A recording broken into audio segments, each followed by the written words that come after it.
सानन्दमानन्दवने वसन्तम् आनन्दकन्दं हतपापवृन्दं वाराणसीनाथं नाथनाथं श्रीविश्वनाथं शरणं प्रपद्ये।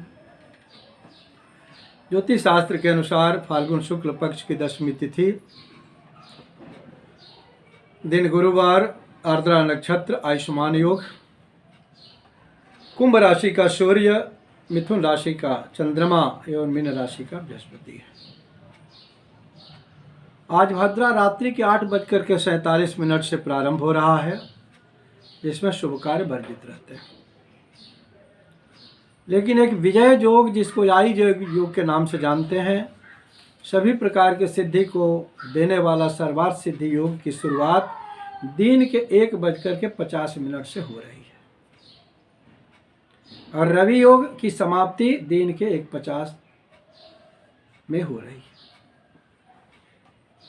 जैसी कि चर्चा आपके बीच में चल रही है कि तपस्या में व्यक्ति को संतोष नहीं करना चाहिए।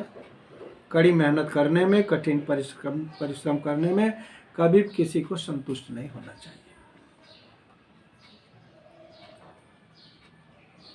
जिस प्रकार से सोने को घिसा जाता है, उसको काटा जाता है, उसको गर्म किया जाता है और उसको पीटा जाता है, तो उसमें चमक आती है। उसी प्रकार से मनुष्य जब कड़ी मेहनत करता है, कठिन परिश्रम करता है, इस शरीर को तपाता है, तो उसके अंदर त्याग, शील, गुण और धर्म की वृद्धि होती है। इसलिए तपस्या से संतुष्ट नहीं होना चाहिए। आदि कवि वाल्मीकि के रूप में ही गोस्वामी तुलसीदास जी यहाँ अवतरित हुए और उन्होंने श्री रामचरितमानस की रचना की। उस रामचरितमानस के अंतर्गत भूत पावन पतित पावन बाबा विश्वनाथ ने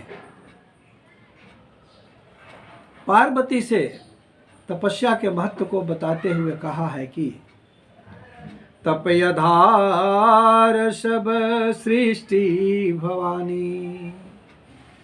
ये पार्वती, यह सृष्टि जो है उसके पीछे तप ही आधार है, तप ही कारण है, या यह सृष्टि तप पर ही आधारित है, तपस्या पर ही अवलंबित है, तपस्या पर ही टिकी हुई है, तपस्या के बल पर ही रुकी हुई है।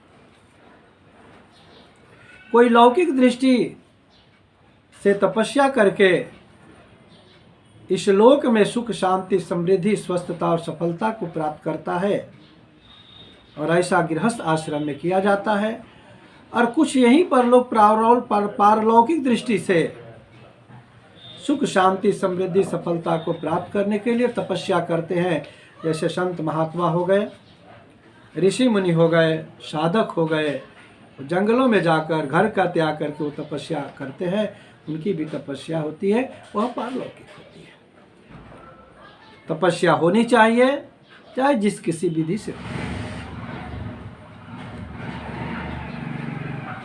तपस्या अगर जीवन में नहीं है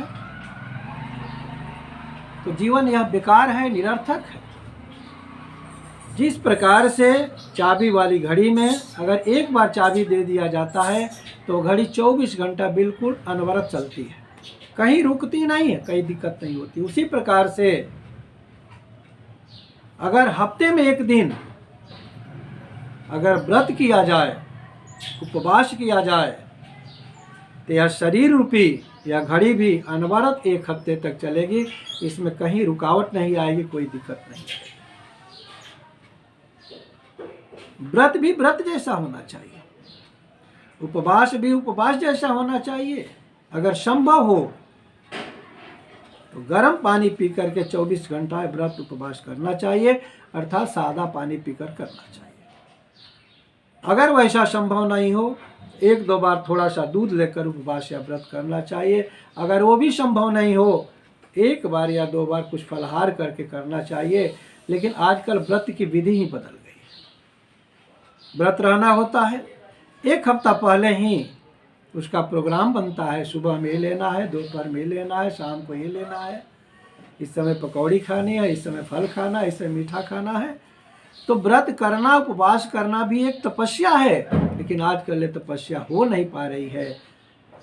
लेकिन व्रत उपवास करें तो इसमें भी संतुष्ट न हो और व्रत को व्रत जैसा करें तो जीवन स्वस्थ होगा और सफल होगा। मनुष्य का जीवन बड़ी कठिनाई से प्राप्त हुआ, बड़ा मुश्किल से प्राप्त हुआ है। भगवान की बहुत बड़ी कृपा हुई है तो मानव का तन मिला है।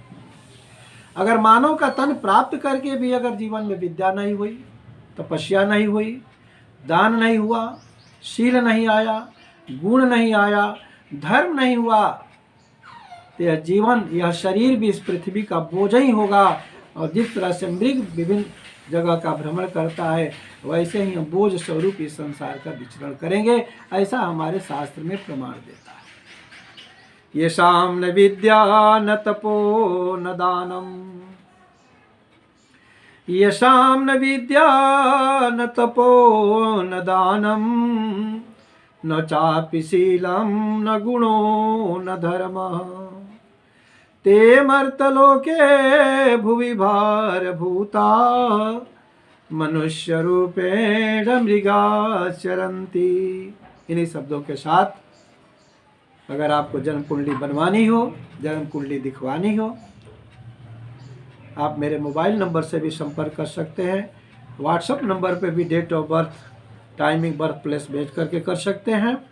या मेरा ऑफिस बनारस के श्री संकट मोचन हनुमान मंदिर के बिल्कुल गेट के समीप माँ दुर्गा ज्योति संस्थान के नाम से है, वहाँ भी आकर आप संपर्क कर सकते हैं और अपनी समस्याओं का समाधान प्राप्त कर सकते हैं, अपने अभिलाषा को पूर्ण कर सकते हैं। इन्हीं शब्दों के साथ जय श्री काशी विश्वनाथ।